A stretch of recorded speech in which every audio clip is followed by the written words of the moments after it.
የተወደዳችሁ እግዚአብሔር ቤተሰቦች በክርስቶስ ወንድሞችና እህቶች የሆናችሁ እንዲሁም ደግሞ የእናታችን የማርያም ወዳጆች እንኳን ለፍልሰታ ማርያም የጾም የጸሎት የሱባኤ ጊዜ አደረሳችሁ።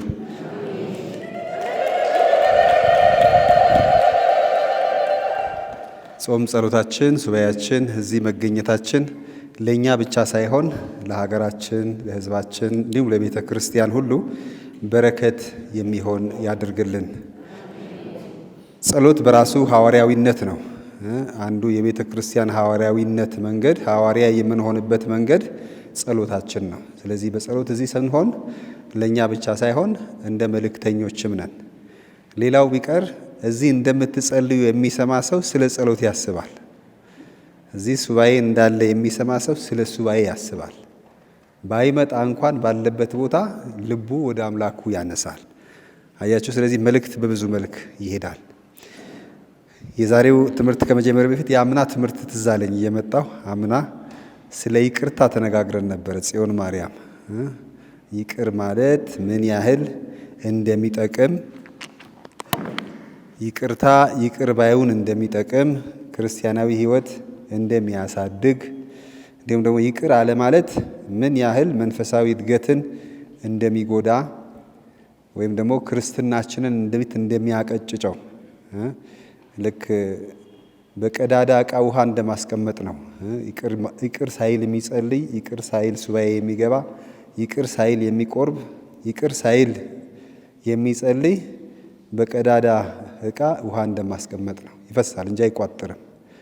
ስለዚህ እሱን እንድትከልሱ እንድታስታውሱ ወደ ዛሬው ከመሄዳችን በፊት ለዛሬው የተሰጠን ትምህርት እውነትና ውሸት አይደባለቁም ወይም እውነት ከውሸት ጋር ህብረት የለውም፣ እውነትና ውሸት አንድ ላይ አይኖሩም የሚል ነው።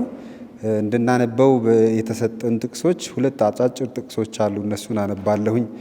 ሁለተኛ ቆሮንቶስ 6 ከ14 እስከ 16፣ ሁለተኛ ቆሮንቶስ 6 ከ14 እስከ 16 እንዲህ ይነበባል። ከማያምኑ ጋር አትጠመዱ፣ ጽድቅ ከአመፅ ጋር ምን ድርሻ አለው? ብርሃንስ ከጨለማ ጋር ምን ኅብረት አለው? ክርስቶስ ከብዔልሖር ጋር ምን ስምምነት አለው? ወይስ የሚያምን ከማያምን ጋር ምን ክፍል አለው? የእግዚአብሔር ቤተ መቅደስ ከጣዖት ጋር ምን ስምምነት አለው? እኛ እኮ የሕያው እግዚአብሔር ቤተ መቅደስ ነን። ይህ ጥቅስ እንግዲህ ባጭሩ እንዲሁ ቃል በቃሉ እንኳን ስንመለከተው የሚያምንና የማያምን ምን ኅብረት አለው? የእግዚአብሔር ቤተ መቅደስ ከጣዖት ጋር ምን ግንኙነት አለው? ሁለት ተቃራኒ የሆኑ ነገሮች ናቸው። እውነትና ውሸት፣ ጨለማና ብርሃን፣ ማመን አለማመን። ሁለተኛው ጥቅስ ከመጀመሪያው የዮሐንስ መልእክት ምዕራፍ 2 ቁጥር 21 ላይ የምጽፍላችሁ እውነትን ስለማታውቁ አይደለም፣ ነገር ግን ስለምታውቁትና ውሸት ሁሉ ከእውነት ስላልሆነ ነው። ኢየሱስ መሲህ መሆኑን ከሚክድ በቀር ሐሰተኛ ማን ነው? ይህ አብን እና ወልድን የሚክድ የክርስቶስ ተቃዋሚ ነው። ወልድን የሚክድ ሁሉ አብ የለውም፣ በወልድ የሚያምን አብ አለው ይላል። ስለዚህ ክርስቶስ የሚያምንና ክርስቶስን የማያምን ምን ኅብረት አለው? እነዚህ ሁለቱም ጸሐፊዎች በዘመናቸው ሲጽፉ እኔ እንደዚሁ ስመለከተው አማንያን በማያምኑ ሰዎች መካከል በሚኖሩበት ጊዜ የነበረባቸውን ተግዳሮት ነው የሚያመለክተው። የሚያምኑ ክርስቲያኖች በማያምኑ ሰዎች መካከል ሲኖሩ የነበረባቸው ተግዳሮት ነው። ስለዚህ አንዳንድ ጊዜ ጓደኝነት፣ ቤተሰባዊነት ወይም ማህበራዊ ትስስር ከምናምነውና ከቆምንለት ዓላማ የሚያዛንፍበት ፈተና እንዳለ የሚያመለክት ነው። ነገር ግን በዚህ ዘመን ስመለከተው እኛ ይሄን ያህል የዚህ አይነት ችግር የለንም አይደለ? ከዚህ ስትወጡ ክርስቶስ ጌታ አይደለም የሚል ሰው ገጥሟችሁ ያውቃል? ያጋጥሟችሁ ያውቃል? በጣም እንደው ምናልባት የምንጨቃጨቀው የኛ ክርስቶስ ይበልጣል የኛ ይበልጣል የሚል ንጽጽር በክርስቲያኖች መካከል ያለ ግብግብ ካልሆነ ክርስቶስ ጌታ አይደለም፣ ክርስቶስ የእግዚአብሔር ልጅ አይደለም ብሎ የሚከራከር እኔ አልገጠመኝም። የገጠመው ሰው ካለ ጥሩ ነው፣ ሊኖር ይችላል። ምክንያቱም አሁንም ቢሆን የማያምኑ ሰዎች ወይም ክርስቶስ የእግዚአብሔር ልጅ አይደለም የሚሉ ሰዎች እስላሞችን እዚህ አታስገቡ። ምክንያቱም እነሱ በእግዚአብሔር የሚያምኑ ናቸው። የአካሄድ ጉዳይ ነው እንጂ በፈጣሪ የሚያምኑ ናቸው። ስለዚህ በፈጣሪ የማያምን ሰው ገጥሟችሁ ያውቃል? በፈጣሪ የማያምን እውነት ምንድን ነው? እውነት በአንድ ቃል መግለጽ ከፈለግን እውነት ማለት እግዚአብሔር ነው። እውነት ማለት እግዚአብሔር ነው። ምን ማለት ነው? የማይለዋወጥ በየትኛውም ዘመን፣ በየትኛውም ሁኔታ፣ በየትኛውም ሰዓት እንዳለ የሚቆይ እግዚአብሔር ብቻ ነው።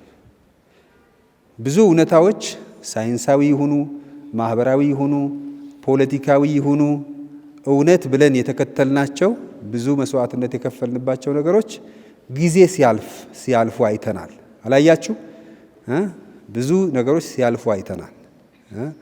በአንድ ወቅት እውነት ነው ትክክል ነው ብለን ያልነው ነገር የሆነ ጊዜ ላይ አላስፈላጊ የሚሆንበት፣ ወጣት እያላችሁ በጣም ጉዳይ ነው የምትሉት መካከለኛ ዕድሜ እየገፋን ስንሄድ በጣም ከንቱ የሆነ ነገር፣ አስተሳሰባችንም እንደዚሁ። ነገር ግን ዛሬም ዘወትርም ለዘላለምም እውነት ማለት እግዚአብሔር ብቻ ነው። እንግዲህ ይህ እግዚአብሔር ደግሞ በብዙ መልክ ይገለጻል።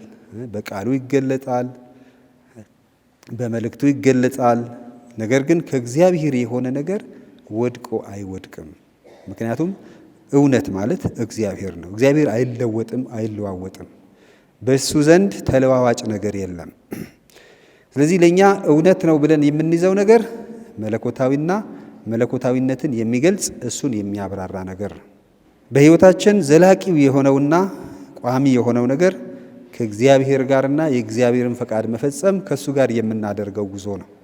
ስለዚህ እውነት ማለት እግዚአብሔር ነው። እውነት ማለት የእሱ መልእክት ነው። ነገር ግን የዚህ ዘመን ችግር ውሸትና እውነት መደባለቅ የሚለው ችግር ያለ የሚመስለኝ በእኛ በራሳችን በአማንያን መካከል ማመን አለማመን። አንድ ቀን እናምናለን፣ አንድ ቀን እንክዳለን። የሆነ ሰዓት ላይ እናምናለን፣ የሆነ ሰዓት እንክዳለን። ስለዚህ አሁን ትግሉ ያለው በእኔ ውስጥ ነው፣ በየራሳችን ውስጥ ነው።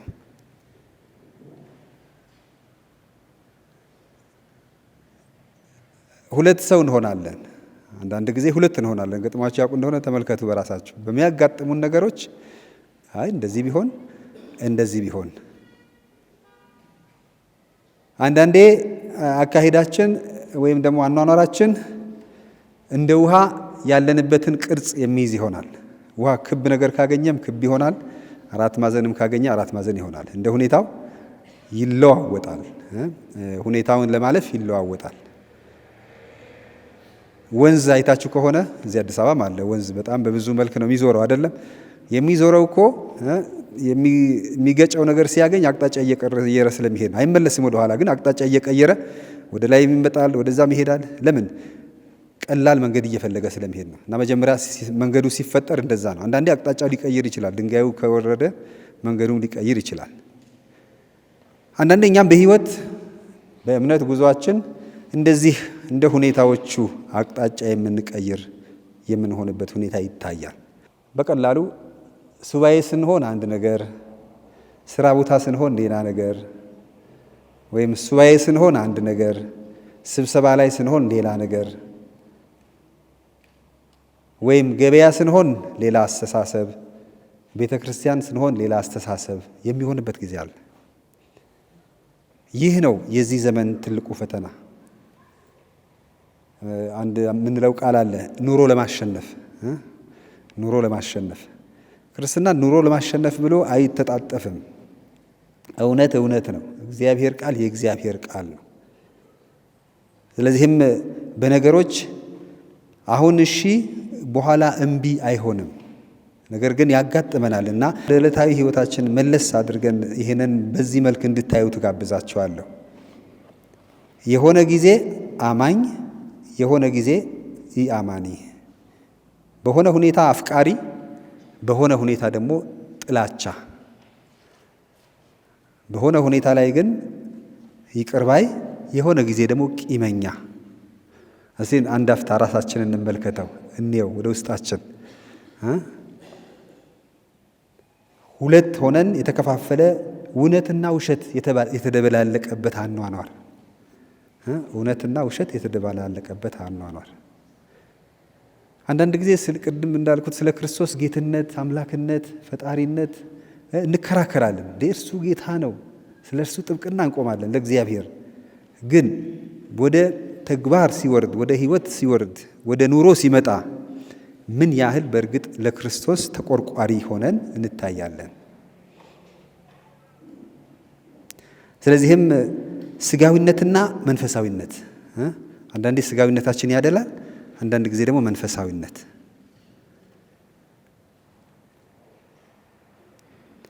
አንዳንዴ እንደ እግዚአብሔር ቃል መራመድ፣ አንዳንዴ ደግሞ እንደ ፈቃዳችን መራመድ። የእግዚአብሔር ቃል የሚለው አለ፣ እኔ ደግሞ ፍላጎቴ የሚያይልበት ጊዜ አለ። ስለዚህ እንደ እግዚአብሔር ቃል ነው የምኖረው ወይስ እንደ ራሴ ቃል ነው የምኖረው?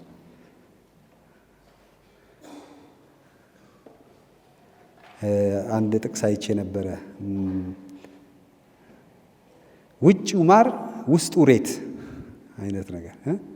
ውጭው ሲያዩት ማር ነው፣ ውስጡ ግን ሬት። ፈገግታ አለው፣ ይስቃል፣ ትጫወታለች፣ በጣም ጥሩ ነው። ግን ውስጥ ሌላ ጥላቻ፣ ቅያሜ፣ ቅናት፣ ሌሎችም እና ሁለት አይነት ነገር በአንዱ ሰው፣ ሁለት አይነት ነገር በአንዱ ውሎ፣ ሁለት አይነት አካሄድ። ስለዚህም ይሄ ነው እንግዲህ እውነትና ውሸት አይደባለቅም። ነገር ግን በዕለት ተዕለት ሕይወታችን ስንመለከት ግን ይሄ ፈተና የዚህ ዘመን ፈተና ነው። እንዲሁ በጥቅሉ ስንመለከተው ዓለማችንም ሀገራችንም አማኝ ሕዝብ ያለበት ነው። የእምነት ሀገር ናት። ግን የእምነት ሀገር ሆና የምንሰማው የምናየው ነገር የእምነት ሀገር የሚያስብል ነው? እንዲያውም አያምኑም፣ እምነት የላቸውም። እነዚህ እኮ በቃ የምንላቸው ሰዎች የበለጠ ደግ፣ የበለጠ አፍቃሪ፣ የበለጠ መልካም ሰሪ ሆነው ስናይ እኛ የበለጠ አማኝ፣ የበለጠ የእምነት ሰው፣ የሃይማኖት ሀገር የተባለችበት ሀገር በጣም አረመናዊ ተግባሮች በቃ የተለመዱ። አሁን እኮ ሰው መግደል ብዙ አያስደነግጠንም። መሞት ስንት ነው የሚለው ነው፣ ስንት ቁጥር ግን የአንድም ሰው ሕይወት ሲጠፋ ያስደነግጥ የነበረበት ጊዜ እያለፈ ነው። ለምን? እውነትና ውሸት፣ ማመንና አለማመን እየተደባለቀ መሆኑ ነው። ሀገራችንን ብንመለከት እንግዲህ ሁሉም ሕዝባችን አማኝ ነው ከተባለ መሪውም አማኝ ነው ማለት ነው። ተመሪውም አማኝ ነው ማለት ነው። በዚህ ማሳበብ አንችልም ማለት ነው። ምንድን ነው ችግሩ? መሰረታዊ ጥልቅ ነገሩን ስንመለከት ስጋዊነትና መንፈሳዊነት ወይም ሃይማኖተኛነትና ስጋዊነት፣ የእኔነት ራስ ወዳድነት መጉላት፣ እኔ እንደወደድኳችሁ እርስ በርሳችሁ ተዋደዱ ያለው ሳይሆን እያንዳንዱ ራስ ወዳድ ሲሆን በቀላል ነገር መመልከት ትችላላችሁ። አሁን ብዙ ጊዜ ሰልፍ አለ። አሁን ሰልፍ የተለመደ ነው። ለሁሉም ነገር ሰልፍ አለ። ሰልፍ ከሌለ ሰልፍ ላይ ምን ያህል ከፊት ያለውን ሰው ክብር ሰጥተን ነው የምንሰልፈው? ወይስ በቻልን አቅም ካለን ደረማምሰንም ወደፊት ለመሄድ እንሞክራለን? አሁን ትንሽ ነገር ነው ይሄ፣ በጣም ቀላል ነገር ይመስላል። ግን መተሳሰቡ፣ ለሌላው ማሰቡ ምን ያህል ነው? ስንጸልይ ሌላ፣ ስራ ቦታ ሌላ። እንግዲህ የእኛ ህይወት መንፈሳዊነት ወይም ካቶሊካዊነት ከቤተ ክርስቲያን እስከ ቤት፣ ከቤት እስከ ስራ ቦታ እስከምንመለስ ድረስ የሚቀጥል ሆኖ ሳለ ነገር ግን ምን ያህል ተመሳሳይ ይሆናል? እቤት አንድ አይነት፣ ውጭ አንድ አይነት። በአማርኛም እኮ አሉ እንደዚህ አይነት ነገሮች የሚገልጹ የውጭ አልጋ የቤት ቀጋ። አሁን ይሄ ቤትና ውጭ የሚለው ወደ ራሳችን በእምነት መንገድ በስጋ መንገድ እንግዲህ ሁለት አይነት መልክ ያለው ማለት ነው። እንዲህ የምንለው ሁለት አይነት መልክ ያለው ሲሆን ነው። ክርስትና አንድ መልክ ያለው ነው። የጥቅሶቹ መልእክት ክርስትና አንድ መልክ ነው ያለው። እውነቱን ተናግሮ የመሸበትን ማደር እንደሚባል ነው። ስለዚህ ለእውነት እንቆማለን፣ የሚያስከፍለውን ዋጋ እንከፍላለን ማለት ነው። እውነት እንናገራለን፣ የሚያስከፍለውን ዋጋ እንከፍላለን እንደማለት ነው። ዛሬ በላቲኑ ስርዓት የቅዱስ ላውረንሲዮስ ዲያቆን ክብረ በዓል ይከበራል። አንዱ ሰማዕት ነው። ይህ ሰማዕት ቤተክርስቲያንን በድቁና ሙሉ ያገለገለ፣ ስለ እምነቱ ሲል ደግሞ ሕይወቱን የሰጠ ነው። እንግዲህ ብዙ ቅዱሳን ሰማዕታት በየቀኑ እናስታውሳለን። እነዚህ ሰዎች እውነቱን ተናግረው የመሸበት ያደሩ ናቸው። ግን መሸ የተባለበት ቦታ ግን በኋላ ነጋ። ብዙ ጊዜ ፊት ለፊት የመሸ የሚመስልን ነገር ግን በኋላ ብርሃን ያለው ነው። ለምሳሌ ይህ ቅዱስ በተገደለ ዕለት ተሸነፈ አይደለም? ተሸነፈ፣ በጠላቶቹ ተሸነፈ። ግን ይኸው ለ2000 ዓመት ይታወሳል። ሕያው ነው። ገዳዮቹ አይታወሱም። ስለዚህ በዛን ሰዓት እሱ ሁለት ምርጫ ነበረው። በእኛ ቋንቋ ራሱን ማዳን ወይም ራሱን መስጠት። የዕለቱ ወንጌል ደግሞ ምን ይላል? ራሱን የሚያድን ያጠፋታል፣ ራሱን የሚያጠፋ ስለኔ ብሎ ያድናታል ይላል። የሚጋጭ ነገር ነው። ስለዚህ ለክርስቶስ ብሎ ራሱን ከማዳን እውነቱን ተናግሮ አዎ እኔ በክርስቶስ አምናለሁ፣ እሱን ከምክድ ሕይወቴን እሰጣለሁ። ስለዚህ መስዋዕት ሆነ፣ በጊዜው ተሸነፈ። ነገር ግን ተሸንፎ አሸነፈ። ዛሬ ድረስ የሕይወት ምስክርነቱ ለክርስቲያኖች ሁሉ ምሳሌ ሆኖ ሲነገር ይኖራል። እንግዲህ አንድ ምሳሌ ነው ማለት ነው። ስለዚህ እውነትና ውሸት አይቀላቀሉም ሲል በክርስቶስ ቃል በወንጌል ቃል እቆማለሁ። በዛ በመቆሜ የሚደርስብኝም ግርፋትም ይሁን ድህነትም ይሁን መገለልም ይሁን መሰደብም ይሁን እቀበላለሁ። ነገር ግን ያንን ለመሸሽ ግን እውነትና ውሸት አልደባልቅም እንደማለት ነው።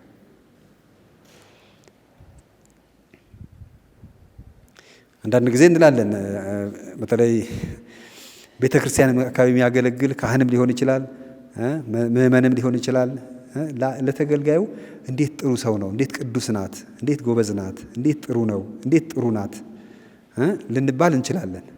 እቤት ስንመለስ ቤተሰባችንስ ምን? እሱ ቤተ ክርስቲያን ይውላል፣ እዛ ሲያስተምር ይውላል፣ ቤት ሲመጣ ግን ሌላ፣ ቤት ስትመጣ ግን ሌላ።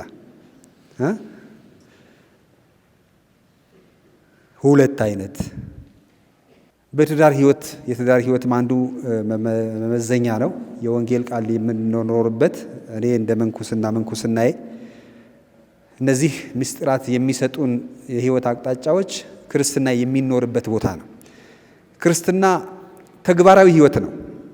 ይሄ ርዕዮተ ዓለም አይደለም። ኢየሱስ ጌታ ነው የሚል ላይ አይደለም። ጌታ መሆኑን በህይወት የሚገለጽ ነው። የእሱ ጌትነት ማለት ነው። እኔ እንደወደድኳችሁ እናንተም እርስ በርሳችሁ ተዋደዱ የሚለው ቆንጆ ሀሳብ ነው አይደለም? መጽሐፍ ላይ ግድግዳ ላይ ሲያነቡ ደስ ይላል። ግን ቤት ወርዶ ወደ ህይወት መጥቶ መኖር አለበት። ስለዚህ በትዳር ህይወት እንዴት ነው ይህንን የወንጌል የፍቅር ህይወት የምኖረው? ወላጆች ከልጆቻቸው ጋር፣ ልጆች ከወላጆቻቸው ጋር፣ በባልና ሚስት መካከል ያለው ህይወት ምን ይመስላል? ከምንቀድሰው ቅዳሴ፣ ከምንጸልየው ጸሎት፣ ከምናደርገው ሱባኤ ጋር አብሮ የሚሄድ ነው ወይስ ቤት ስትሄዱ ሱባኤያችሁ የሚያጠፋ ነገር ነው ያለው? እዚህ ትጸልያላችሁ፣ ቤት ስትሄዱ ሱባኤ እንደዚሁ መመላል።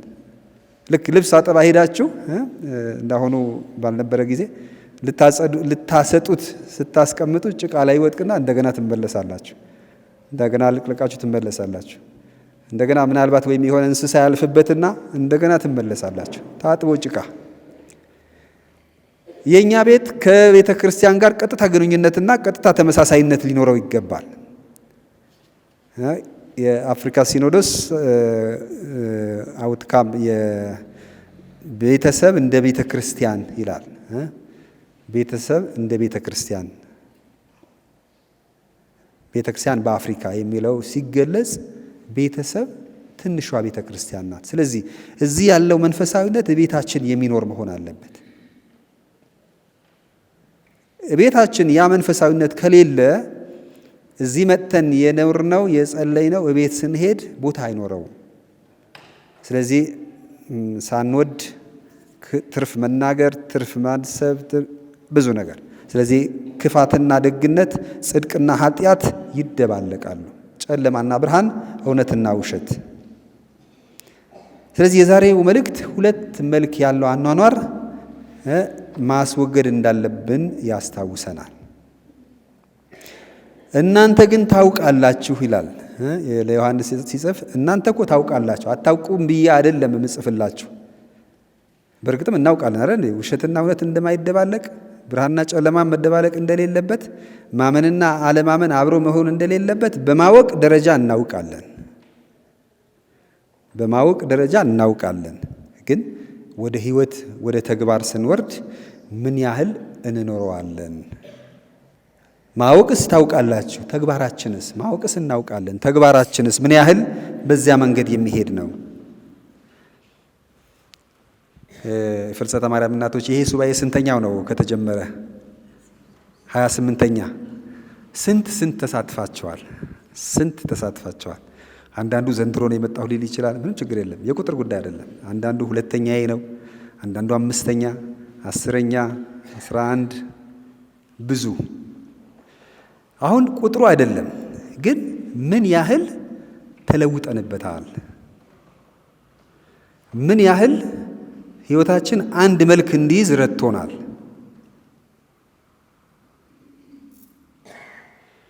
አለበለዚያ የማንከፍለው ብድር እንደ መበደር ነው። ብድሩ ይቆለላል፣ ዕዳው እየጨመረ ይሄዳል። ምክንያቱም አውቀናል፣ አላወቅንም እንድን ሰምተናል። ግን ምን ያህል የሕይወት ለውጥ ለማድረግ አስችሎናል?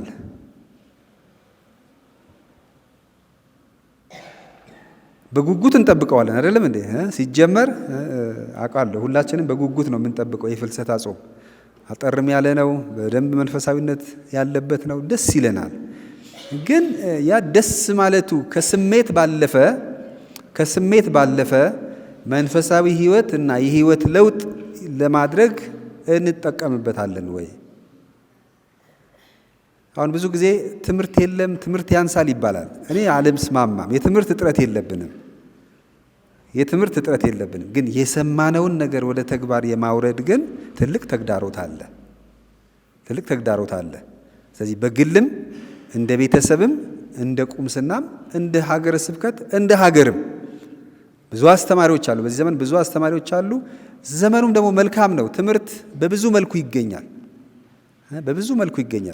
በዲጂታል ሚዲያውም ይገኛል፣ በቴሌቪዥኑም ይገኛል፣ በብዙ መንገድ ይገኛል። ግን ምን ያህል ወደ ተግባር ይለወጣል? ለምሳሌ ቅድም እኔ የአምናውን ትምህርት አስታወስኩኝ አልኳችሁ። የአምናው ትምህርት ስለ ይቅርታ ተነግሮ ነበረ። በዚህ ባለፈው ዓመት በይቅርታ ላይ ምን ያህል ሰርተናል? ይቅርታ አስፈላጊ መሆኑን ምን ያህል በሕይወታችን ተለማምደነዋል፣ ሞክረነዋል? በእነዚህ ሱባኤዎች ምን ያህል በክርስትና ሕይወታችን አድገናል? እንግዲህ በክርስትና ሕይወት ማደግ ማለት በቃ በእምነት መኖር፣ በብርሃን መኖር ማለት ነው። ክርስቲያን መሆን እኮ በብርሃን መኖር ማለት ነው። ስለዚህ ምን ያህል በብርሃን እንድንመላለስ ረድቶናል? ወይስ በየዓመቱ እንዳዲስ እንጀምራለን? በየዓመቱ እንዳዲስ ቅድም እንዳልኩት ልብሱ ታጠበ፣ ሲሰጣ ቆሸሸ፣ እንደገና ተመለሰ፣ እንደገና ሲሰጣ እንደዚህ። ስለዚህ ለእኛ የተሰጠው የቤት ሥራ እውነትና ውሸት፣ ማመንና አለማመን አይደባለቁም። አምናለሁ፣ በእምነቴ እኖራለሁ፣ የሚያስከፍለውንም መስዋዕት እከፍላለሁ። እንግዲህ አንዱ ትልቁ ፈተናችን ስጋዊ ፍላጎት ነው። ስጋዊ ፍላጎት ማለትም በሐቅ መኖር ብዙ ጊዜ ምቾት አይሰጥም፣ ወይም ደግሞ ብዙ አይመችም። በሐቅ መኖር ስጋችንን ይጎዳዋል። በሐቅ መኖር በብዙ ምሳሌ ማስቀመጥ ይቻላል። ነገር ግን ስጋችንን ያደልባል፣ ነፍሳችንን ግን ያቀጭጫታል። ስለዚህ ምርጫው አሁን የኛ ነው። የትኛው ነው የምንመርጠው? ስጋችንን ነው ነፍሳችንን? አንዳንድ ጊዜ ለምሳሌ የቡድን ስራ ስትሰሩ እናቶችም አባቶችም ወጣቶችም የቡድን ስራ ሲሰራ አንድ የሆነ ከበድ ያለ በጋራ ስንሰራ ሁሉም ሰው ሙሉ በሙሉ ስራው ላይ መጠመድ አይፈልግም። አንዳንድ ሰው በመካከል መሽሎክ ይፈልጋል። ለምሳሌ ልክ ስራ ባለበት ቦታ እንዲሁ ይንቀሳቀሳል፣ እንዲሁ ትንቀሳቀሳለች፣ ስራ አትይዝም። መለስ ለምን ምን ይባላል? በማለት ራሱን ይጠብቃል፣ ራሷን ትጠብቃለች፣ ራሱን አይጎዳም፣ ራሷን አትጎዳም። ምን ማለት ነው? ወደ ጥልቀቱ፣ ወደ ህይወቱ፣ ወደ ተግባሩ ከመግባት ዳር ያልፋል። ይህም ማለት በሌሎች መስዋዕትነት ማለፍ ይፈልጋል ማለት ነው። ልክ በዚህ ሁኔታ በእምነት ህይወትም በእምነት ጉዞም ክርስትና ሲጠብቅ ዞር ሲላላ መለስ፣ ሲጠብቅ ዞር ሲላላ መለስ፣ ልክ ብርሃን እና ጨለማ፣ ማመን አለማመን፣ ቃል እግዚአብሔር የኔ ፍላጎት ማለዋወጥ ነው። ስለዚህ ይህ በክርስትና ወይም በእምነት ጎዳና አያሳድገንም። ስለዚህ እናንተ ግን ተጠንቀቁ። በእርግጥ መውደቅ መነሳት አለ ሁል ጊዜ። አሁን ይህንን ሁሉ ስንል እንደው ተዋጥቶልን 100% እንደ ቃሉ 100% እንደ እግዚአብሔር ፈቃድ እንኖራለን ማለት አንተ ያማ ቢሆን ኖሮ ንስሐ የሚባል ነገር አያስፈልግም ነበር። ነገር ግን ሆን ተብሎ መውደቅና ተሳስቶ መውደቅ ግን የተለያየ ነው። ሆን ብሎ መውደቅና ተሳስቶ መውደቅ ግን የተለያየ ነው። አስቦ አልሞ ወስኖ አቅጣጫ መቀየርና ተሳስቶ በአቅጣጫ በቀየረ ቦታ መገኘት የተለያየ ነው። በዚህ ዓለም እስካለን መውደቅ መነሳት አለ፣ ስጋዊ ድክመት አለ። ለዚህም ነው ሐዋርያ ጳውሎስ እኔ እኮ መልካም ነገር ማድረግ እፈልጋለሁ፣ ግን በተቃራኒ ያገኘዋለሁ። ምን ይሻለኛል? ከዚህ ስጋዬ ማን ነው ሚለየኝ እስከሚል ድረስ ፈተና አለ። ለዚያም ነው የንስሐ ምስጢር የመመለስ ምስጢር ያለው። ነገር ግን በመርህ ደረጃ ግን በአኗኗር ደረጃ ግን ብርሃንና ጨለማ ማመንና አለማመን አይደባለቁም። ይህ ሱባኤ እግዚአብሔር እውነት መሆኑን በቃ ሌላ ሁሉ ኃላፊ ነው፣ የማያልፈው እግዚአብሔር ብቻ ነው። ዛሬ ማጣት፣ ማግኘት፣ መብላት፣ መጠጣት ሁሉም የሚያልፍ ነው። በሚያልፍ ነገር የማያልፈውን ነገር እንዳናጣ፣ በሚያልፈው ነገር ትዝብት ውስጥ እንዳንወጥቅ እንላለን አይደል? ማህበራዊ እንኳን በማህበራዊ ህይወት እንኳን በኃላፊ ነገር ሰው እንዳይታዘበኝ እንላለን። ለምን? ነገ ስላለ። ልክ እንደውም በመንፈሳዊ ህይወትም በሚያልፍ ነገር የማያልፈው ነገር እንዳናጣ ግን ክርስትናችን ጥንቃቄ እንድናደርግና የማያልፈው እግዚአብሔር ብቻ መሆኑን፣ ማጣትም ማግኘትም ተፈራራቂ ናቸው። ጤናም ጤና አለመሆንም ተፈራራቂ ናቸው። ግን ሁል ጊዜ እግዚአብሔር ነው ከኛ ጋር ቋሚ ዘላቂ ያለው። ስለዚህ ይህ ሱባኤ አንዱ ሊያስረዳንና ሊያስጨብጠን የሚገባው ነገር በህይወታችን ለእግዚአብሔር ቅድሚያ መስጠት፣ የማያልፈውን እግዚአብሔርን መያዝ። ይህ ሱባኤ እግዚአብሔር የተገለጸበት አንዱ መንገድ እግዚአብሔር ፍቅር መሆኑ ነው። እግዚአብሔር አፍቃሪ ነው። ፍቅር በመሆኑ ነው አንድ ልጁን የሰጠን። ስለዚህ በዚህ ሱባኤ እግዚአብሔርን የምንረዳው በምን መልክ ነው? እግዚአብሔር አፍቃሪ አምላክ መሆኑ። ይሄ እንደ ጨካኝ ዳኛ አይደለም እኮ የሆነ ቦታ ላይ ቁጭ ብሎ ወዴት እንደምንሄድ ከዛ እንደምንመለስ ሪፖርት የሚጽፍ አይደለም። አፍቃሪ፣ ተንከባካቢ፣ ጠባቂ ነው። ስለዚህ በዚህ በአፍቃሪና ጠባቂ ተንከባካቢ አባት ስር ስንሆን ሁል ጊዜ ቃላችን ከሱ ጋር እንዲሆን ብንኖርም ብንሞትም የምንኖረው ለሱ ነው እንደሚለው ሐዋርያ ጳውሎስ ባገኝም ባጣም እኔ ከእግዚአብሔር ጋር ነኝ የሚል እንዲኖረን። ለምን? አፍቃሪ ነው። እግዚአብሔር እኔን ይወደኛል። እንግዲህ ይሄ እግዚአብሔር ነው እውነት ስንል የእግዚአብሔር እውነትነት መገለጫው ሌላ ደግሞ እግዚአብሔር እኔን ይወደኛል። እስቲ ለእያንዳንዳችሁ እግዚአብሔር እኔን ይወደኛል በሉ። ለራሳችሁ እግዚአብሔር እኔን ይወደኛል። ይህ በጣም ወሳኝ ነጥብ ነው። ለምን? ብዙ ጊዜ እግዚአብሔር የጠላን የሚመስልንና ትኩረት የነፈገን መስጠት ያለበት ነገር ሁሉ ያልሰጠን በሚመስለን ጊዜ የመጨረሻ መንፈሳዊ ውድቀት ጋር እንመጣለን። እሷ ሰጥቷት ለሱ ሰጥቶት ለእኔ ብቻ ለምን ቤተክርስቲያን እሄዳለሁ? ይህንን አደርጋለሁ? ምን አጓድዬ ነው? ነው እግዚአብሔር ምንም ነገር እንድናደርግ ራሱ አይጠብቅም። በጊዜውና በሰዓቱ ለእኛ አስፈላጊውን ያደርጋል። ለምን? ይወደናል። እናቶች ልጆቻችሁ መካከል ታዳላላችሁ እንዴ? እይታችሁ የተለያየ ሊሆን ይችላል፣ ግን ፍቅራችሁ ግን አንድ ነው። ግን በልጆች መካከል አንዳንዴ አንዱ እናቴ ለእኔ ለሱ ነው የምታደላው፣ እኔ ጋር ምንም አታይም፣ ኮምፕሌን እንደዚህ ክስ መጥቶ አያውቅም። ይመጣል፣ ግን እውነት ነው። ልክ እንደዛ ነው። እግዚአብሔርም ይወደናል፣ በእኛ መሃልም አያደላም።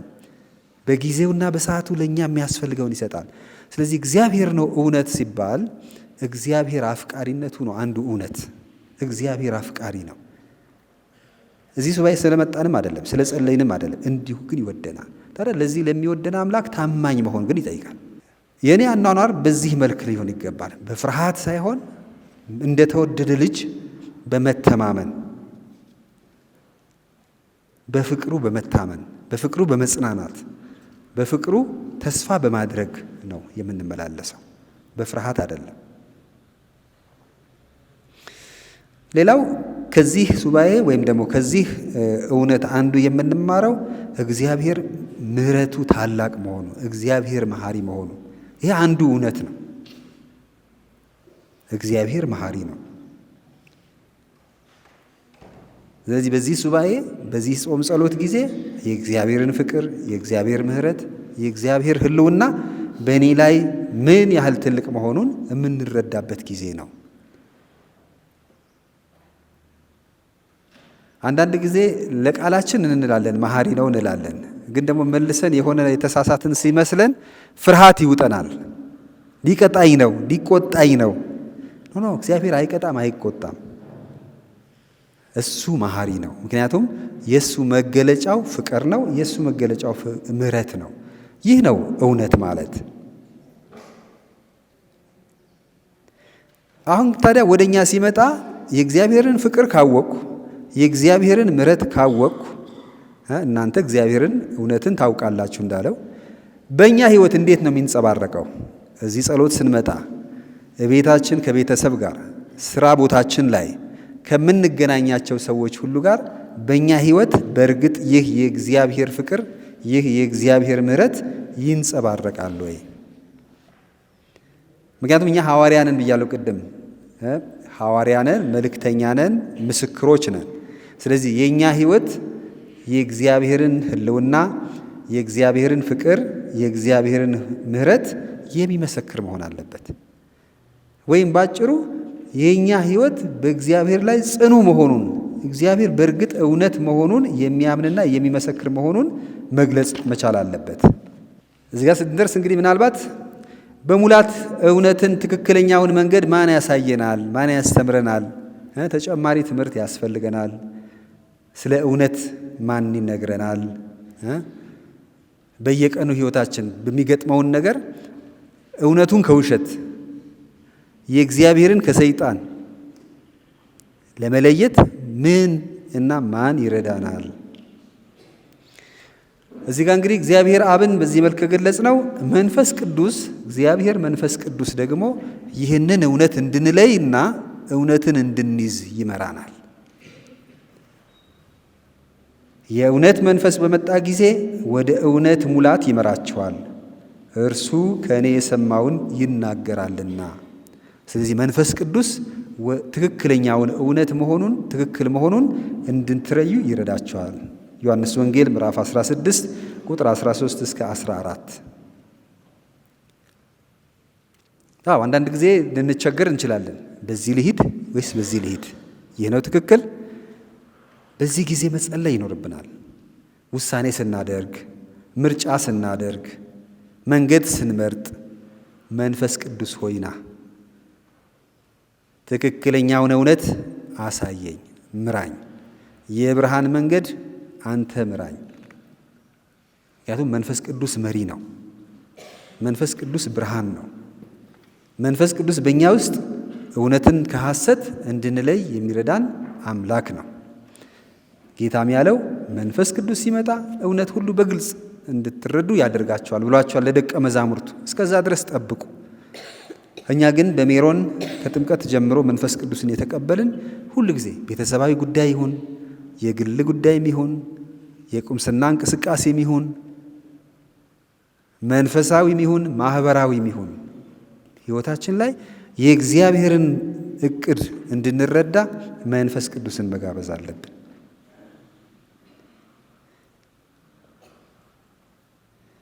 ሁለተኛው ጌታችን ኢየሱስ ክርስቶስ ራሱ እውነት ነው። ወደ እውነትም የሚመራን እሱ ራሱ ነው። እኔ እውነት፣ ሕይወት፣ መንገድ ነኝ፣ ወደ አብ መድረስ የሚቻለው በእኔ በኩል ነው። ዮሐንስ 14 ቁጥር 6። እዚህ ክርስቶስ እውነት፣ ሕይወት፣ መንገድ ነው ስንል በቃ የእውነት መንገድ፣ ትክክለኛው መንገድ የሚመራን እሱ ነው። እሱን ማዳመጥ ነው። ክርስቶስ በቃሉ ይናገራል። ስለዚህ በእያንዳንዱ የሕይወታችን ደረጃዎች ሁሉ የእሱን ድምፅ በቃሉ የሕይወትን መንገድ እንዳንስት ልናዳምጥ ያስፈልጋል። ስለ ብዙ ነገር እኮ ብዙ ሰው ለማማከር እንሄዳለን አይደለም? ጓደኛ፣ አብሮ አደግ፣ ቤተሰብ። መጨረሻ አይደለም መንፈስ ቅዱስን የምናማክረው፣ መጀመሪያ ነው። ስለዚህ እውነት የሆነውን ትክክለኛውን እግዚአብሔርና የእሱን መንገድ መለየት እንድንችል መንፈስ ቅዱስን ማማከር። በመሰረቱ እንደ ካቶሊካዊት ቤተ ክርስቲያን የትኛውም እንቅስቃሴያችን በመንፈስ ቅዱስ መጋበዝ ነው የሚጀመረው። መንፈስ ቅዱስ ሆይና ልባችንን ሙላ፣ አእምሯችንን አብራልን፣ እንድንጸልይ ያስችለን፣ ትክክለኛ ቃል እንድናገር፣ እውነት እንድንናገር ምራን፣ ትክክለኛ ውሳኔ እንድንወስን አድርገን፣ ፈተናን መከራን ፈርተን እንዳንሸሽ አጽናን። አጽናኝ እንለዋለን አይደለም? መንፈስ ቅዱስ አጽናኝ ያጸናል። እንዳንርበተበት ከቦታችን እንዳንሄድ ጸንተን እንድንቆም ያደርገናል። ስለዚህ መንፈስ ቅዱስን መጋበዝ፣ ክርስቶስ ሆይ የእውነት መንገድ እውነት አንተ ነህና እውነትን አሳየን፣ በእውነት መንገድ ምራን። አንዳንድ ጊዜ ወርቅ የሚመስል ብልጭልጭ ብዙ ነገር አለ። እውነት የሚመስል ብዙ ውሸት አለ። በተለይ በዚህ ዘመን በጣም በሰለጠነና በረቀቀ መንገድ ትክክል የሚመስል እውነት የሚመስል በጣም ብዙ ነገር አለ። ነገር ግን ቅድም እንዳልኩት እውነት አንድ ብቻ ነው። እውነት እግዚአብሔር ብቻ ነው። ከዛ ሌላ ነገር የለም። ስለዚህ እውነት ከሚመስለውና እውነት መለየት እንድንችል በዚህ መልክ እንድንጓዝም ያስፈልጋል። ክርስቶስን የሕይወታችን ማዕከል ማድረግም አለብን። ክርስቶስ የሕይወታችን ማዕከል ማድረግ አለ። ክርስቶስ የሕይወት ማዕከል ሲሆን በእርግጥም በእውነት መንገድ መጓዝ እንችላለን። እስቲ ራሳችንን እንጠይቅ። የሕይወታችን ማዕከል ማን ነው? እንግዲህ ይሄ አንቀጽ ሃይማኖት ላይ አይደለም። የሐዋርያ ጸሎት እንደግማለን፣ ጸሎት እናደርጋለን። ግን እንደው ቀለል ባለ መንገድ ስታስቡ፣ ስለ ኑሮ፣ ስለ ሕይወት፣ ስለ ዕቅድ ስታስቡ፣ ስታውጠነጥኑ መካከል ላይ ያለው ማን ነው? ፍላጎቴ፣ ስሜቴ ወይም ሌሎች ዘመዶቼ፣ ሌላ ሰው? ማዕከሉ ላይ ማን ነው? የሕይወት ማዕከል ክርስቶስ መሆን አለበት። ምን ማለት ነው? ሁሉንም ነገር ክርስቶስን ታሳቢ ያደረገ ውሳኔዎቻችን፣ አመለካከቶቻችን ሁሉ ክርስቶስን ማዕከል ያደረገ ማለት እሱን ታሳቢ ያደረገ እንደዛ ናቸው። እንግዲህ ይሄ ማህበራዊ ሕይወት፣ ምጣኔ ሀብታዊ ሕይወት፣ ፖለቲካዊ ሕይወት ወይም በዚህ ዘመን ቋንቋ ቢዝነሳችን ሁሉ ክርስቶስን ታሳቢ የሆነ መሆን አለበት። የትን ፍጪው ዱቄቱን አምጪው አይደለም። ኖ ክርስቶስ ማዕከል የሆነ ይሄ ነገር ከክርስቶስ ጋር ይሄዳል አይሄድም፣ በሁሉም አቅጣጫ ማየት አለብን። ስለዚህ የሕይወታችን ማዕከል ክርስቶስን ስናደርግ ነው በእርግጥም በእውነት መንገድ እውነትና ውሸት ሳይቀላቀልብን ልንጓዝ የምንችለው። አንዳንዴ ራሳችን የሕይወታችን ማዕከል እንሆናለን። አሁን የትልቁ የዚህ ዘመን ችግር ሰው ራሱ የሕይወት ማዕከል ነው። በቃ ሰው ታሳቢ የሚያደርገው ራሱን ነው። ሰው አምላኩ ራሱ አምላኩ ሰው ሆነ። ስለዚህ ለሰው ልጆች የሚመች የሚያስፈልግ የሚለው ነው ቅድሚያ። ይሄ ነገር ከእግዚአብሔር ጋር ይሄዳል አይሄድም፣ እምነቴ ጋር ይሄዳል አይሄድም አይደለም። ለሰው የሚፈጠሩና የሚፈበረኩ ነገሮች ሁሉ ለሰው ግን በሚያሳዝን ሁኔታ አንዳንዴ ራሱኑ ሰውንም የሚቃረን ሆኖ ይመጣል። ለሰው ተብሎ የተሰራው ነገር ሰው ራሱንም የሚያጠፋ ነገር ይሆናል። አንዱ ሲቀልድ ሰው ብቻ ነው የራሱ መጥፊያ የሰራው፣ ሌላ እንስሳ እንደዚህ አላደረገም አለ። ይሄ ጅምላ ጨራሽ መሳሪያ ሲያመርቱ ሁልጊዜ ሌላውን ሰው ለማጥፋት ነው። ሌላውን ሰው ግን አንድ ቀን ሲዞር እኮ እኔንም ጭምር ነው። ስለዚህ የሰራውንም አይምርም ማለት ነው። አሁን የሰው ሰራሽ አስተውሎት ርዕሰ ሊቃነ ጳጳሱ አጥብቀው ተጠንቀቁ የሚሉት በራሱ ክፉ አይደለም፣ ግን ካልገራ ነው የፈጠረውንም ሰው ሊያጠፋ ይችላል ነው። የፈጠረውንም ሰው ሊያጠፋ ይችላል ነው። ስለዚህ ሰው ብቻ ነው ስለ ሰው ብቻ ታሳቢ አድርጎ ሲንቀሳቀስ ሰውንም የሚያጠፋ ነገር ሊፈጥር እንደሚችል። ስለዚህ ማን ነው የሕይወታችን ማዕከል? የሕይወታችን ማዕከል እግዚአብሔር ነው መሆን ያለበት። ቅድስት መንበር ካቶሊካዊት ቤተ ክርስቲያን በዓለም አቀፍ በየትኛዎቹም ስብሰባዎች ታዛቢ ወንበር ይኖራታል። ታዛቢ ወንበር የሚኖራት ይሄን ለመደገፍ ይሄን ለመቃወም አይደለም። ሰዎች የሚወስኑት ውሳኔ እንደ እግዚአብሔር ፈቃድ እግዚአብሔር የሚከብርበት ነው አይደለም። ሲመለስ ደግሞ ለሰው ልጆች ክቡርነትና ሕይወት የሚጎዳ ነው አይደለም የሚለው ነገር ለማየት ነው። አይ ይሄ ነገር ፈጣሪን ታሳቢ ያላደረገ ሲያልፍም የሰውን ሕይወት የሚጎዳ ነው አቁሙ ትላለች እንጂ ይሄን ለመደገፍ ያለምላል። ለምን? ማዕከሉ የሕይወታችን ማዕከል እግዚአብሔር ነው። ሲቀጥል ደግሞ በአምሳሉ የተፈጠረ ሰው ነው። ስለዚህ ወደኛ ስንመለስ የሕይወታችን ማዕከል ማን ነው? ራሳችን ነው? ገንዘባችን፣ ስልጣናችን ወይም ደግሞ ኑሯችን? በጣም ፈታኝ ነው አሁን የአሁኑ የኑሮ ውድነቱ ምኑ እና እንገፋለን፣ በደከምንበት በኩል እንገፋለን። ስለዚህ ኑሮ ለማሸነፍ ምንም ይሁን ወደሚል ሁሉ የሚገፋን ጊዜ አለ አይደለም? ኑሮ ለማሸነፍ ግን ያኔ ኑሮ ማሸነፍበት ነገር እግዚአብሔርን የሚቃረን እንዳይሆን ግን መጠንቀቅ አለብን። ማዕከሉ እግዚአብሔር እንዲሆን ያ ነው እውነት ማለት። መንፈስ ቅዱስ ሲመራን የሕይወታችን ማዕከል እግዚአብሔር ይሆናል፣ ክርስቶስ ይሆናል። ትክክለኛና የማይዋዥቅ ክርስትና መኖር እንችላለን። ስለዚህ ክርስትናችን የማይዋዥቅ የማያወላውል ታማኝ መሆን መቻል አለበት ነው። በውሸትና በጥርጣሬ በመቅደስና በጣዖት መካከል እንዳንሆን። የመጀመሪያዎቹ ክርስቲያኖች በዚህ በጣም የተመሰገኑ ነበሩ። በጣም የተመሰገኑ ነበሩ። ለዚህም ነው በጣም መዓት ሰማዕታት ያሉን ከኔነት ወጥተው እኛ የሚሉ ክርስቶስን ታሳቢ ሕይወት ያደረገ ሕይወት የሚኖሩ ለእምነታቸው ታማኞች የነበሩ በመንፈስ የተሞሉ እውነት የሚናገሩ ያላቸውን የሚያካፍሉ በሕይወታቸው ምስክሮች የሚሆኑ በቃ እውነትና እውነት ብቻ ነው።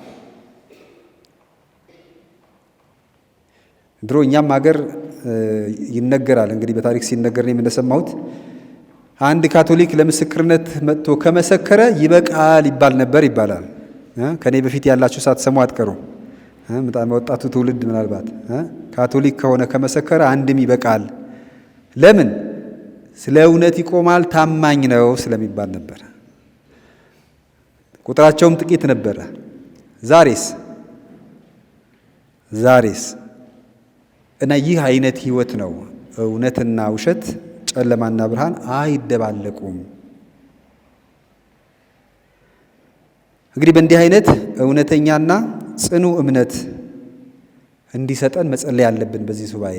ምክንያቱም በእኛ አቅም ብቻም የሚሆን አይደለም።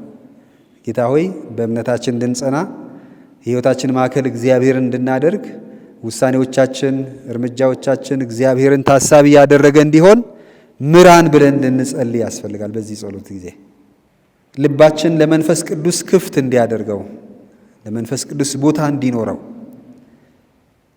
እኛ የምንፈልገውን ወስነን የምንሄድ ሳይሆን መጀመሪያ የእግዚአብሔር መንፈስ ቅዱስ እንዲረዳን ለሱ ቦታ የምንሰጥ፣ ለቃለ እግዚአብሔር ቦታ የምንሰጥ። መጽሐፍ ቅዱስ ብዙ በማንበብ አይደለም።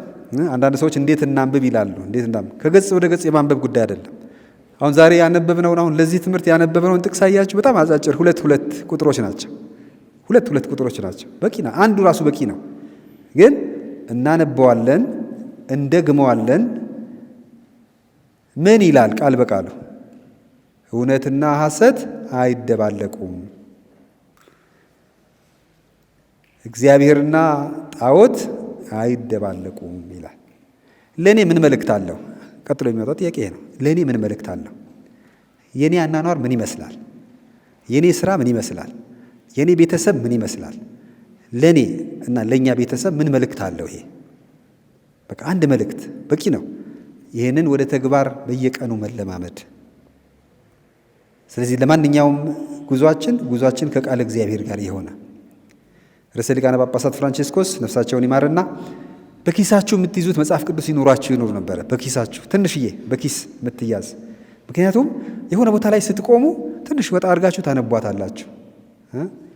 ታክሲ ስትጠብቁም ይሁን ወይ ሰው ስትጠብቁም ይሁን እንደው የሆነ ሐሳብ ከምታስቡ እሷን ከፍታችሁ እንድታነቡ ይለው ነበረ። ዛሬ የተጻፈው ባይኖረንም በስልካችን አለ አይደለም? መጽሐፍ ቅዱስ ብዙ ሰው በስልኩ ላይ አለ። ስለዚህ በየጊዜው እንደው ገለጥ አድርገን አንድ ቁጥር ሌላ ነገር ከማሰላሰል ቃሉን ማሰላሰል እንድንችል፣ ይህ ለሕይወት በጣም ጠቃሚ ነው። ቃል እግዚአብሔር ማንበብና ያለ ማንበብ በራሱ ትልቅ ለውጥ አለው በሕይወታችን። እስቲ ሞክሩት። ምን ያህል ሰዓት ታነባላችሁ መጽሐፍ ቅዱስ? አሁን ቅዳሴ ይነበባል። እንደ ካቶሊክ ቤተክርስቲያን ቅዳሴ የመጣ ሰው የግድ ይሰማል። አንዳንዴ የተነበበው ልንረሳው እንችላለን። ግን ከቅዳሴ በኋላ ምን ያህል ቃል እግዚአብሔር የማንበብ ልምድ አለን? እቤት ከሄድን በኋላ ወይስ ከመጀመሪያው ልነሳ እንዴ? መጽሐፍ ቅዱስ አለ ቤታችን አለ? እባካችሁ መጽሐፍ ቅዱስ መኖር አለበት። በተለይ ከዚህ በፊት እኛ ካቶሊካውያን የእኛ መጽሐፍ ቅዱስ የለንም ብዙ ስሞታ ነበረ። አሁን በአማርኛ የካቶሊካውያን መጽሐፍ ቅዱስ 73 የያዘ አለ፣ ታትሞ መጥቷል። እኔ ምሰጋው እኛ ካቶሊካውያን ሳንገዛው ሌሎች ገዝተው እንዳይጨርሱት ነው። ስለዚህ ብታነቡትም ባታነቡት፣ ምክንያቱም አንድ ቀን ታነቡት ይሆናል። እትሙ ካለቀ በኋላ ብታገኙ ስለማይገኝ እባካችሁ ቢያንስ በየቤተሰቡ አንዳንድ ይኖር። የኤማሁስ መጽሐፍ ቅዱስ ይላል የካቶሊካዊት ቤተክርስቲያን እትም። ከዚህ በፊት ያለው ወይ የሚጎለው ነው ወይ የሚጨምር ነው የምናገኘው። አሁን ግን የራሳችን በቤተ ክርስቲያን ይሄ ነው መጽሐፍ ቅዱስ የተባለው የኤማሁስ መጽሐፍ ቅዱስ አለ፣ በየመጽሐፍ ቤቱም በየቁምስናውም። ስለዚህ ባካችሁ እያንዳንዱ ሰው ቤቱ ይኑረው። መኖር በቂ አይደለም። አንዳንዴ የማይጠፋ ሰነድ ማስቀመጫ ነው ይላሉ፣ ማንም ስለማያየው። አይሆንም። በየቀኑ ቅድም ባልኩት አንድም ጥቅስ ትሁን አንዷም ቁጥር ትሁን ማንበብ፣ መድገም፣ ማሰላሰል እና መልእክት መጠየቅ። ምን መልእክት አለው ለኔ? የመጽሐፍ ቅዱስ እኮ እንዲሁ ግዑዝ መጽሐፍ አይደለም፣ ይናገራል ለየጊዜው፣ ለየሁኔታው፣ ለየሰው። ግን መልእክት፣ የግል መልእክት እናገኝበታለን። ያ ሲሆን ነው ደግሞ የምንጸልየው። ስለዚህም በእውነት መንገድ የምንቆመው በመንፈስ ቅዱስ ስንመራ፣ ቃሉን ስናነብ፣ በእርግጥም በእውነት መንገድ እንሄዳለን። ይህም ሁሉ ሆኖ በስጋ እስካለን ድረስ መውደቅ መነሳት አለ። ስንወድቅ ወደ ንስሐ ለመሄድ መፍራትም የለብንም፣ ቀጠሮ መውሰድም የለብንም። እንግዲህ አሁን በዚህ በጭቃ በክረምት የወደቀ ሰው በቃ አንዴ ወድቅ ያለው ግድ የለም ይላል ወይስ ብዙ ሰው ሳያየው ቶሎ ይነሳል? ብዙ ሰው ሳያየው ቶሎ ይነሳል አይደል? በኃጢአትም እንደዚህ ነው። ውለን ማደር የለብንም። ይህ ሲሆን በእርግጥም የሕይወታችን ማዕከል እግዚአብሔር ይሆናል። ይህ ሲሆን በእውነትም እውነት ተናጋሪ፣ እውነት መስካሪ፣ እውነት ብቻ ኗሪ ያደርገናል። ከሚወደን መሐሪ ከሆነ እግዚአብሔር ጋር ጥሩ ግንኙነትና ወዳጅነት እንመሰርታለን። ከአዳኛችን ከመድኃኒታችን ኢየሱስ ክርስቶስ ጋርም ጥሩ ግንኙነት ይኖረናል። ልባችን ለቃሉ እንዲሁም ደግሞ ለመንፈስ ቅዱስ ክፍት ይሆናል። ይህ ሲሆን ውሸት በእኛ ልብ ውስጥ ቦታ አይኖረውም። በእኛ ልብ ውስጥ ቦታ አይኖረውም። ሕፃናት ጥሩ ምሳሌ ናቸው እውነት በመናገር ሕፃናት ጥሩ ምሳሌ ናቸው እውነት በመናገር። እኛንን የምናስተምራቸው ውሸት መናገር፣ ወይም እኛም ከኛ ቀደም ብለው ያሉት ናቸው ያስተማሩን። እናቴ የለሁም በል ትለዋለች ሕፃኑ። እናንተ ሰምታችሁ ይሆናል። ስለዚህ ሰዎች መጡ፣ የት አለች? የለሁም ብላለች። የለሁም ብላለች የተባለውን ነው የሚለው። አለች ግን የለሁም ብላለች። ምንድን ነው? አልተቀበለውም። ስለዚህ የለሁም ብላለች። አለች ግን የለሁም ብላለች። እንደዚህ ነው የምንለማመደው። ታዲያ ትክክለኛው ማንነታችን የምንመለሰው እኛም እንደ ሕፃናት ንጹሕ ልብ፣ እውነት ተናጋሪ፣ እውነት መስካሪ ስንሆን ነው። ያ ትክክለኛ የሰው ባህሪ ነው። ትክክለኛ የሰው ባህሪ ነው እና ጾም ጸሎታችን ወደዚህ መንፈሳዊነት እውነትን የምንይዝ ከእውነት ጋር የምንቆም ለእምነት እና ለእውነት መስዋዕትነት የምንከፈልበትን እምነት እናታችን ቅድስት ድንግል ማርያም በጸሎቷ ትርዳን። የሰማነውን በልባችን ያሳድርልን። በልባችን ያልነውም ደግሞ የምንኖር ሰዎች ያድርገን። እስቲ ትንሽ ደቂቃ ጸጥ እንበልና ምንም ነገር የለም። ምን ሰማሁ? ይሄ ትምህርት ምን መልእክት አለው ለእኔ? ትንሽ ደቂቃ ነው። ምን መልእክት አለው ለእኔ? ከእኔ ህይወት ማሻሽለው ምለውጠው የሚታሽ ነገር አለ በራሴ